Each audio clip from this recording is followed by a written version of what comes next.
Hello everyone and welcome back to TBO. On today's episode we are talking Mission Impossible Dead Reckoning Part 1 and The Flash. One of them is good, one of them is bad. Let's get into it. We'll start with the good one. So The Flash. The Mission Impossible Dead Reckoning Part 1. I really enjoyed this. I have a confession. I have only ever seen 5, 6 and 7. I have never watched 1, 2, 3 and 4. So I just want to put that out there. I only got into it because of 5, and 6 is my favorite. This is really good, but I do still really enjoy Henry Cavill's mustache and muscle clicking into place, and I just enjoy that film. But yeah, this one, so full spoilers, or at least some spoilers for the movie. It starts with a Russian submarine basically blowing itself up because an AI has hacked into it, and that's the antagonist from this movie, is an AI, which is funny because Hollywood is currently striking over the use of AI, so I feel like Tom Cruise put this in there as like a little, hey look, we all knew this was coming. AI is going to destroy the world. And it's just fun that Ethan Hunt is the only character apparently in the world who is capable of destroying this AI, and that's why the AI is so scared and has set up this elaborate plan to make it so Ethan Hunt suffers and doesn't complete his mission. But yeah, I really enjoyed this. It's always hard to talk about a movie that you enjoy because you basically, it's more fun to hate on stuff. But Hayley Atwell is a new addition to this. Really enjoyed her character. My only complaint with her character is they do card tricks where or magic style, like sleight of hand stuff. And in a lot of shots, I feel like they do just edit out the thing that they're holding to make it look like she's made it disappear. That's my only complaint. I'm sure it's real. I'm sure I'm just really slow at looking at it and I don't notice the actual moment, but I do feel like in some instances it's like disappears and it's like, how the fuck did that go? I'm sure that's just the magic of like actual magic, but it's a good character. What else is there to say? Oh, that's the other thing. This movie shares a lot in common with Fast X, because they have a bad guy from the person's past turn up and wreak havoc. So in Fast X's case, it's Jason Momoa's character from 5, and his daddy died and he's now mad about that. And in Mission Impossible, it's some guy who shot Ethan Hunt's partner in the past. And I think it was, I don't know because I haven't watched the original. I think this is set before the original. That moment is set before the original and isn't referenced in the original. And it's like new backstory as to why this guy, because I don't think this guy turns up in any of the other movies. Which I was a bit like, oh, okay, they're doing this where they just bring someone back and I don't know this character. But the character is good. Gabriel, threatening. Seems a bit like a bit of a simp for this AI. But yeah, he's good. I like him. He's threatening enough in the movie, even though I don't think he's existed in previous movies, to be like a good foil to Ethan Hunt. And yeah. Anyway, back to my comparison between Fast X and this movie. They have to get a device which will end the world, and is normally an AI device or something that's like random tech nonsense. They have a chase through Italy in a car. Mission Impossible is so much better. It looks actually real. Oh dear. My computer is the screen's gone. There we go. It's back. Hopefully the record. Yeah, it looks like the recording's still going. Fucking hell, that's okay. Driver updated. Thank you. Didn't expect that to happen mid recording. Hopefully everything's fine. Hopefully it's not updated like drivers and my drivers are all fucked with the audio and stuff. So yeah, and then it's all about family because Ethan Hunt doesn't want to let any of his surrogate like Mission Impossible Task Force teammates die, and Vin Diesel doesn't want anyone to die. in his family. So I feel like somewhere in Hollywood, the Mission Impossible and Fast X scripts got crossed over, and yeah, it's just funny. Sadly, Mission Impossible doesn't have Gal Gadot turn up for no reason at the end, which seems to just be a thing Gal Gadot is doing. I had to look it up. I didn't actually know if Gal Gadot had a movie coming out this year, and I was just like, side note, it's just funny because I was just like looking into, because I have only seen Gal Gadot turn up as a cameo in 3 different movies this year, and all of them have been completely pointless and random as fuck, and kind of break the universe if you think about it. I'm sure they have explanations, but yeah, a lot of them just don't work in the mole. So yeah, I think she's got a Netflix movie coming out this year. But yeah, it would have just been funny if this script had Gal Gadot turn up, because I think she would do well in Mission Impossible. She fits the aesthetic of like spy lady. Speaking of spy ladies, we get Rebecca Ferguson coming back, looking badass with an eye patch, and apparently, fun fact is the reason why the character has an eye patch isn't to like keep the dust out of her eyes or help with sniping. It's because apparently Rebecca Ferguson can't blink, so she couldn't have like both her eyes closed. So they just gave her an eye patch. Like she can only blink, she can't wink. So she looks really weird winking. So they gave her an eye patch so she looked cool still. But yeah. Vanessa Kirby's back. I really like Vanessa Kirby. Her character's like has some goofy moments because there's the character swap stuff where they have the masks and everything. Towards the end, where like Haley Atwell is playing Vanessa Kirby, and Vanessa Kirby is playing Haley Atwell playing Vanessa Kirby. It's very fascinating. But yeah, the one thing I didn't find super impressive is is the big stunt that they pushed, which was the Tom Cruise riding a motorcycle up the hill and jumping and flinging a motorcycle. I think that's just because they showed it so much. Like between the time that this movie was like filming to when I'd actually gone and seen it, I'd seen that scene so many times. The train sequence is really good though. Like the Uncharted 2 climbing up the back of the train as it's falling off the edge. Really cool. What's the other action? The chase sequence in Italy, really, really good. Is funny as well with the little there's little bits of humor, like where Tom Cruise and Haley Atwell are handcuffed together, and Haley Atwell can't drive very well, and Tom Cruise has to also drive, but his hands are like crossed and can't. So that's just fun. I think those are the major set pieces. There's a bit in an airport where where Benji has to try Simon Pegg's character has to try and defuse a nuclear bomb, whilst Ethan Hunt's trying to get the key. Oh yeah, there's the key. That's the thing. There's a key in this movie that they've got to try and get, and it's like 2 halves of a key. That's how they introduce Haley Atwell, because she's also randomly just been assigned to get the key, because she's a thief, but doesn't know anything about the world that Ethan Hunt's in, or Tom Cruise. But yeah, ultimately, it's good.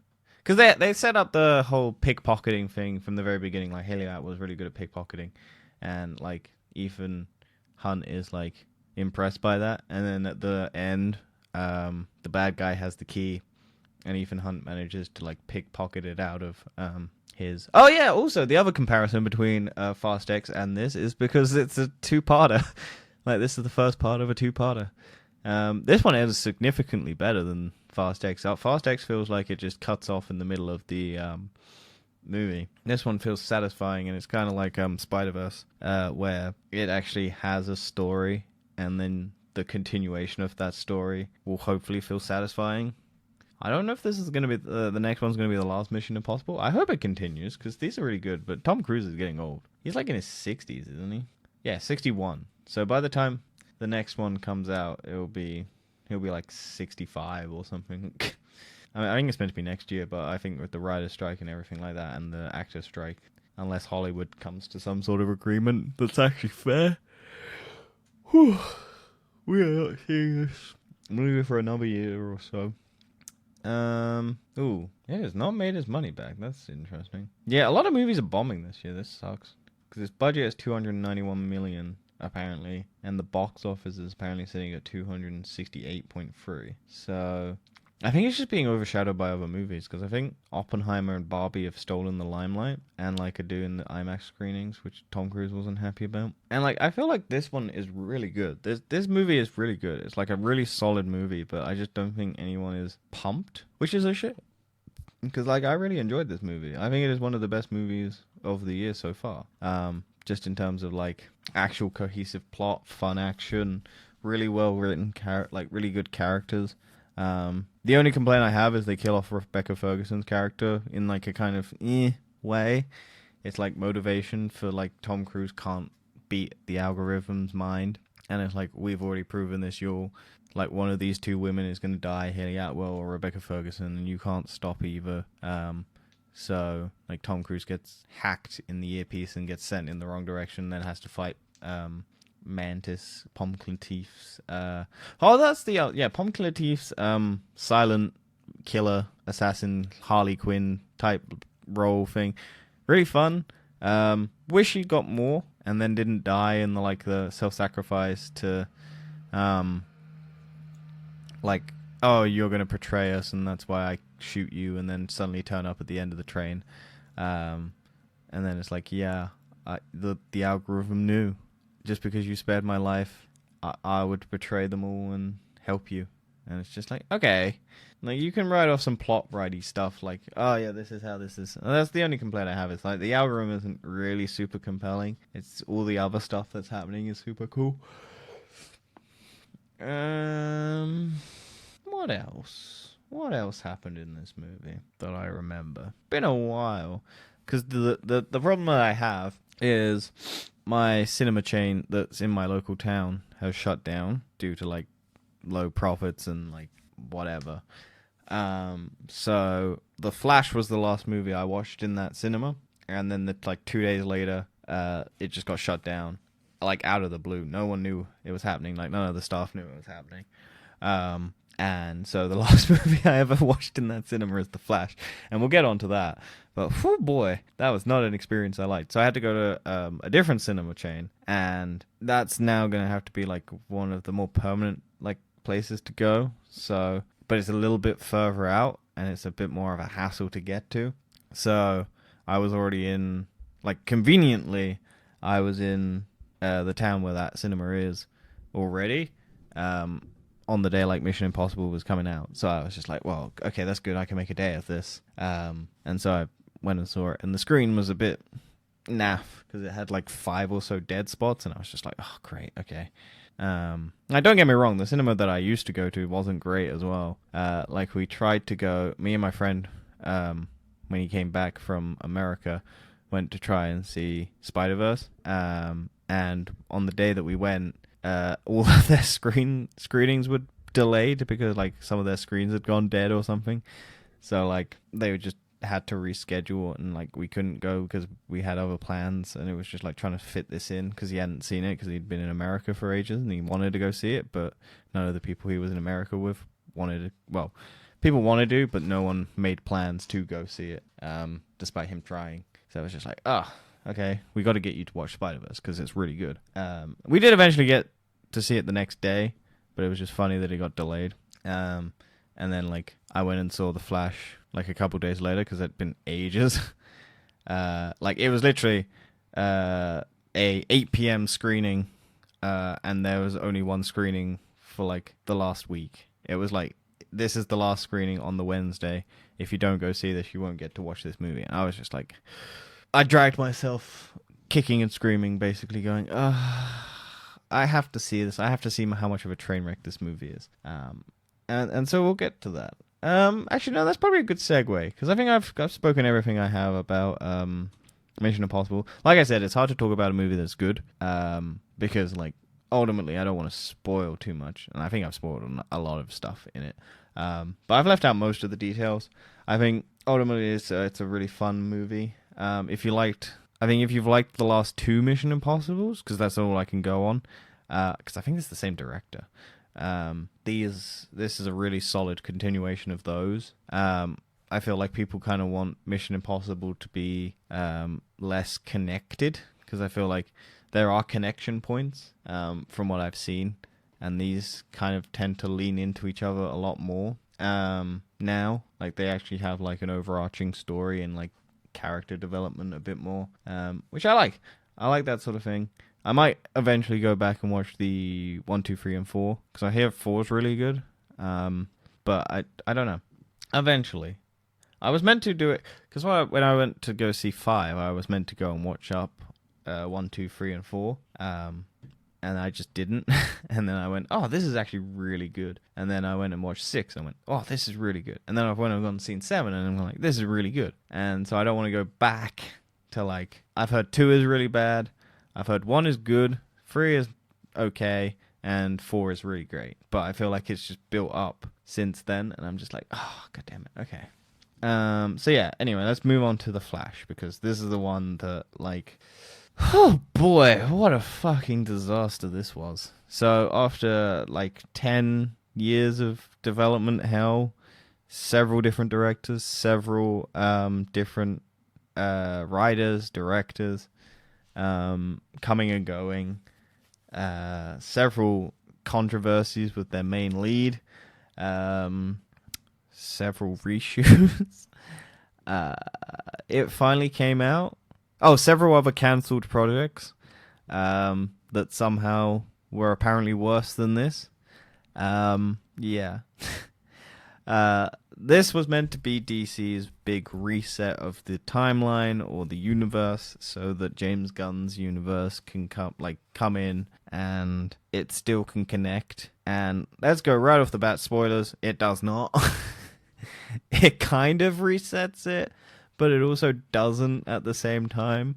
All they kind of basically explain it by is there's an explanation with spaghetti, and it's like if you have straight spaghetti, they run parallel, but if you get sloppy spaghetti, it crosses over and it links, but it also runs parallel at the same time. So some stuff can be the same and some stuff will be different. But it's all just branching timelines and it's all spaghetti. And then also Barry Allen's mum dies because of spaghetti sauce. It's a weird movie. Oh, what a fucking mess this is. So it basically starts with an action scene with Bruce Wayne, who's wearing a really shit Batman costume.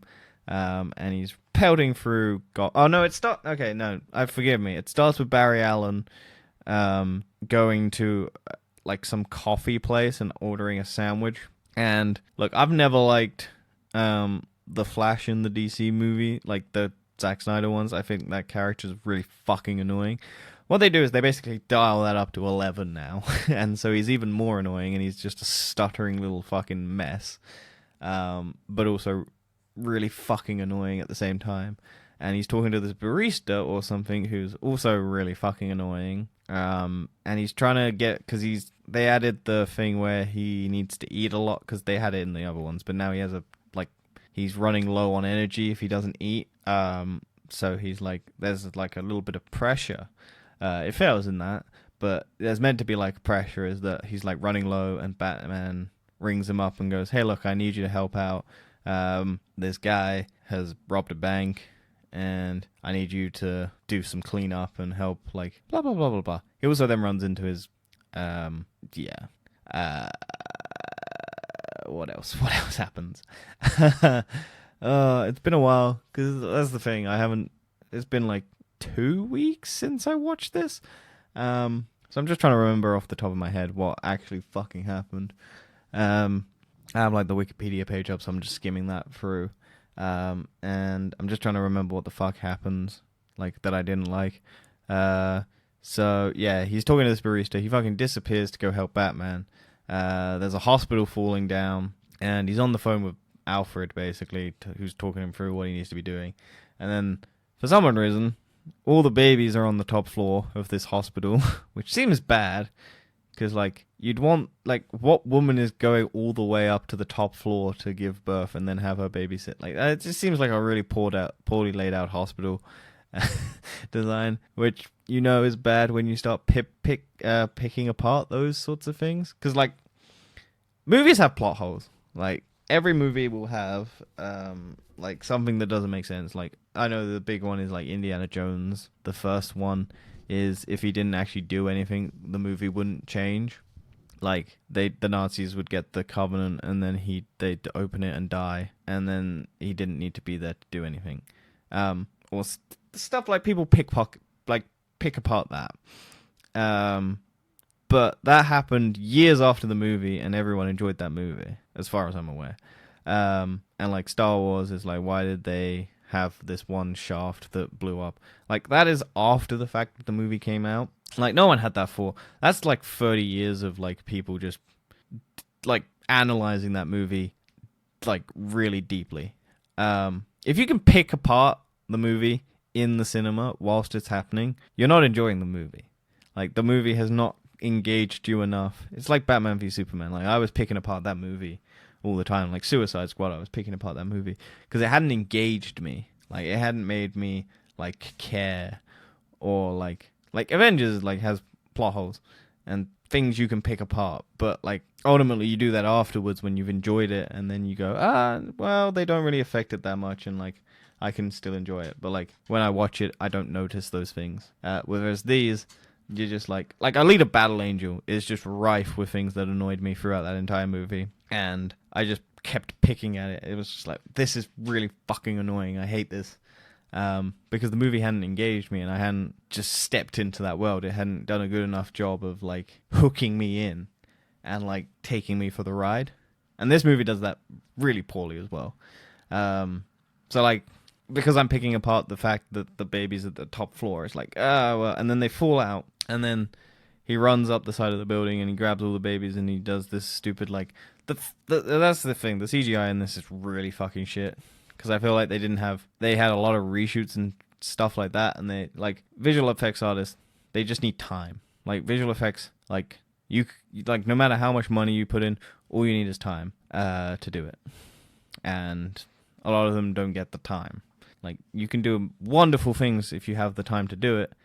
It can even cost not a lot of money. It's just constantly changing stuff at the last minute, and then not having anyone, like, just constant changes and stuff like that, and not giving them the time to do it, because you need to have it released at this point. That's what causes bad CGI. Because you look at the movies in the past, and, like, they had actual time frames and, like, schedules, and, like, they could pump out these incredible shots. And, like, I think the creator, which is the guy who did like Rogue One, he's got a movie that's coming out, The Creator, and it's got a budget of like 80 million. And you look at the Flash's budget, which is like 200 to 220 million. That's bullshit. It's like 300 million at this point, because like I do not believe that I feel like that is marketing. Like, that's just them pushing like a lot of tax stuff away.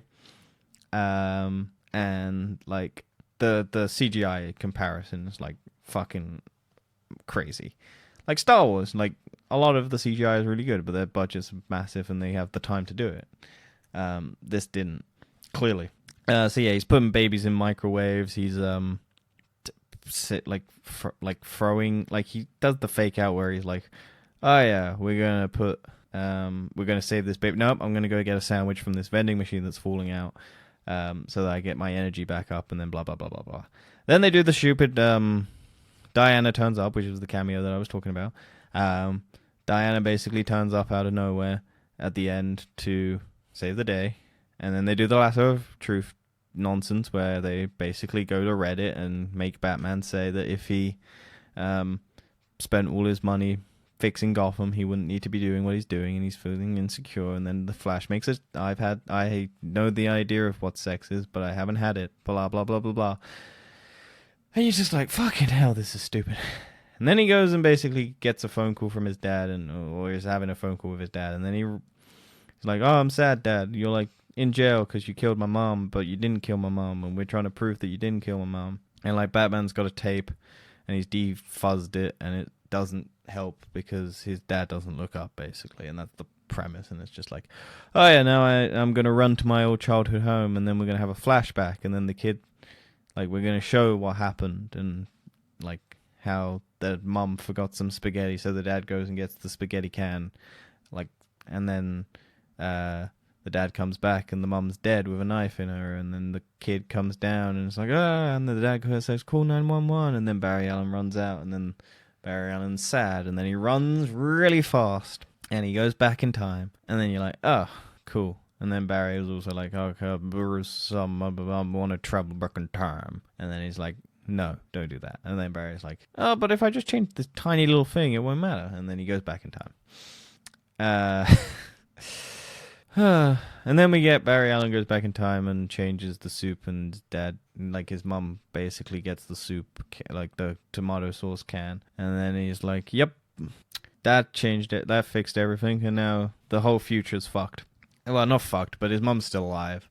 And then he steals some clothes from two people and it looks like a fucking mong. It's just weird. And then they basically realize that Barry has his twin version, and his twin version is young Barry, and Barry is also fucking annoying who's young. And so you basically get two really fucking annoying Flashes on screen. One's deep faked to the living hell, so you like look at his face and go, that's really weird whenever they're both on screen at the same time, because they obviously have a stand-in, but they don't have like two Barry Allen, like two Ezra Millers, so they have to deep fake one, which why would you ever spend money on that? Because why would you ever want to spend money recreating Ezra Miller in any aspect of The Wire?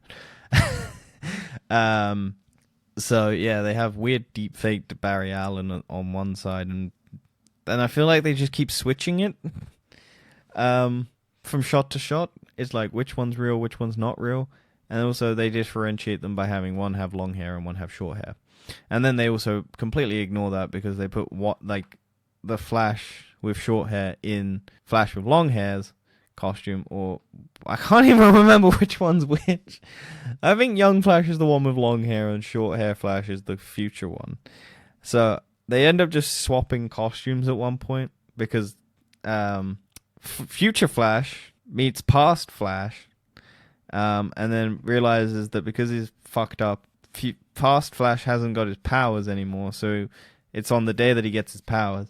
So they go and get young Flash's powers by recreating the setup of what happened that night, and then they both get shocked by lightning, but it turns out current day Flash loses his powers to past Flash. I'm going to stop saying future Flash because there is an actual future Flash, so I'm just going to say current Flash, and past Flash and future Flash. So current Flash is the short-haired one, and the long-haired one is past Flash.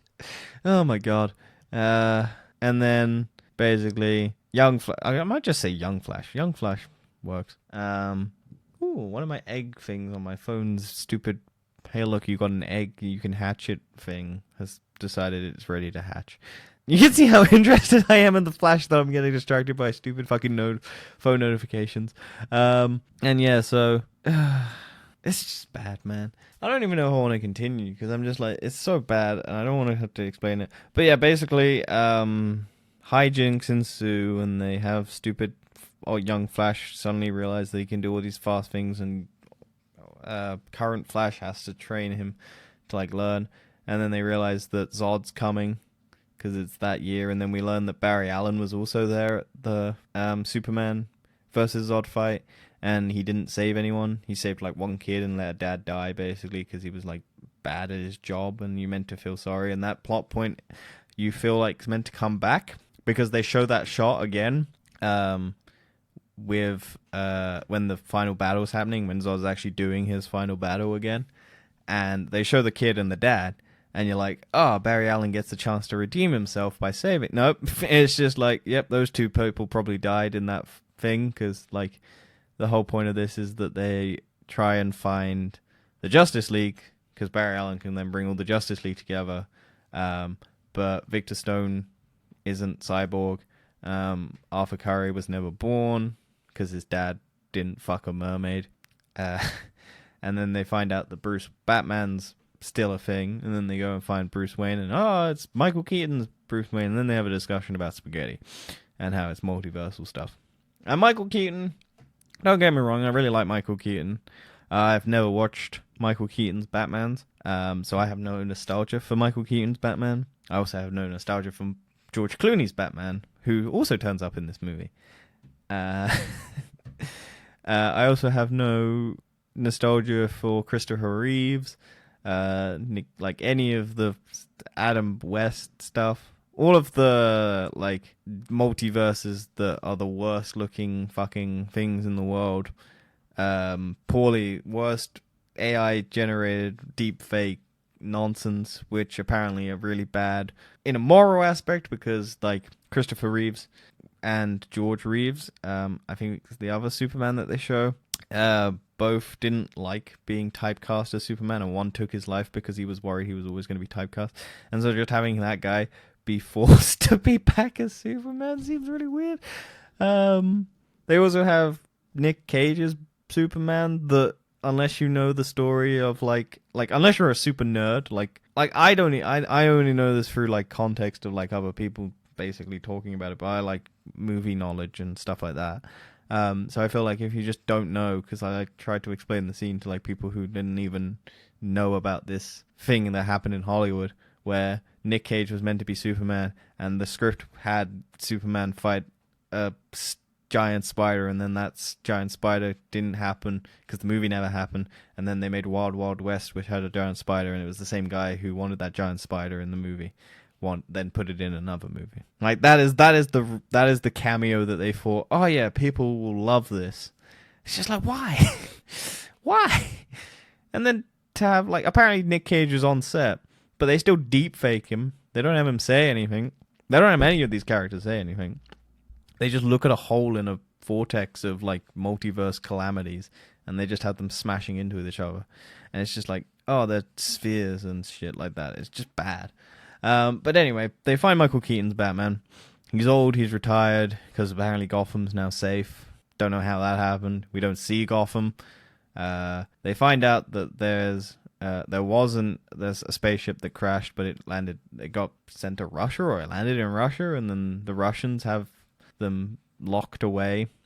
And so they go and find that, and then they find out it's Supergirl, not or Superwoman, rather than Superman. And this was where I like this character. Like, I liked Supergirl, played by Sasha Calle. But my issue was, one, they do fuck all with her. They have her like go, oh yeah, I was sent to protect Superman, but our things got separated, and then apparently Zod found Superman and killed him, and they basically have a like angry react to that. But like the Flash and that save Batman and whatnot, save them from the Russian prison, and you get weird CGI Batman. Like, this is the thing. I understand nostalgia and like having Michael Keaton come back as Batman, but like, is this really what you want Michael Keaton's Batman to be doing? Like weird rubbery CGI fight sequences where this 70-year-old man is doing more acrobatics and more stuff like kicking ass than he did in his original movies where he was like younger. Like, and it just makes no sense because he's not even wearing like a mech suit. He's just wearing like a normal rubbery bat suit, and he's been out of the game for like 30 years. And you're like, this is the Batman I want, fighting the Russians. It was interest. Like, also having the Flash just throw up in the background as well in certain scenes because he's like not fast anymore. There's a lot of vomit in this movie. But yeah, they basically save Supergirl, and again, weird rubbery CGI fights. Slow-mo as well. Love the slow-mo. But they're like, oh, why did you save me? And he's like, oh no. And she like flies away, and then the younger, like, she's on the roof trying to like solar power up, and then she's like to the younger Flash who's up there, like, I don't owe anyone on this planet anything. And then she flies off to fight Zod, and then you see her try and fight Zod. Or no, she like yells at Zod because Zod kills a bunch of people. And then she flies back, and then in that meantime, Barry Allen's decided that the only way to do this is if I get struck by lightning again and hit by chemicals. So there's just randomly a thunderstorm happening on that day at that exact moment. And Batman's all up for just sending a bat kite up into the sky and trying to get struck by lightning and zapping the Flash. And yeah, that doesn't work. And then Supergirl just comes back and goes, yep, don't know what's happening here, but I'm gonna just take this guy and straight into the thunderstorm, like lightning storm, and then get zapped by lightning. And then he comes down. They're like, oh, it didn't work, and then it just works. You're like, okay, cool. So they now both have Flash powers. And then you get the desert fight with Zod, and Supergirl goes to try and fight Zod. The Flash and whatnot trying to fight all the little minions on the ground, and Batman's flying around in the bat plane, smashing shit with that. And yeah, this fight again, rubbery as fuck, doesn't really do anything. The funniest thing I find about this entire fight sequence is, like, the whole point of this movie, like the Spider-Verse, the entire plot of that movie is very similar to this. However, because it's like timelines and multiverse stuff and like what is your destiny and can you change, but this one's just very defeatist. It's like, no, your mum has to die. Supergirl apparently is not strong enough no matter what timeline to be able to beat Zod. Like, they just have this character come in, and in no matter what timeline, no matter what circumstances, they just have it so this character always dies at the hands of Zod. There is no changing it. You can't change the fate. Batman and Supergirl all die, and you cannot change the fact that that is the thing. Whereas in the Spider-Verse movie, Across the Spider-Verse, it's like Miles fighting against the predetermined fate, that like there's an actual hope. Whereas this movie's entire premise is just like, nah, status quo, mate. Everything has to be the same, or otherwise it doesn't work, and everything fails, and you can never break that cycle. It's just such a weird premise for the movie to have. It's just like, oh, yeah. Spider-Verse came out and actually had hope and filled people with like, yeah, don't let predetermined things that define you, like, crack past and make your own destiny. Whereas this is just like, nah, no matter what, you try and you fail, and that's it, unless you do it the way that is meant to be written. It's just such a funny thing to have as like your message. And like even at the end where he's like giving his, like, he has to go back because he eventually, like, they basically realize that it's inevitable. And so the young Flash, who hasn't learned the lesson of what his mom... Oh, yeah, there's a bit at the beginning where his mom's like, solve the question, like, the Flash is doing homework, and he's, like, trying to solve for, like, the answer is 20. And so he's trying to write down every single variation of, like, 20. Like, how to get to 20. I don't fully understand it. I think it's 20.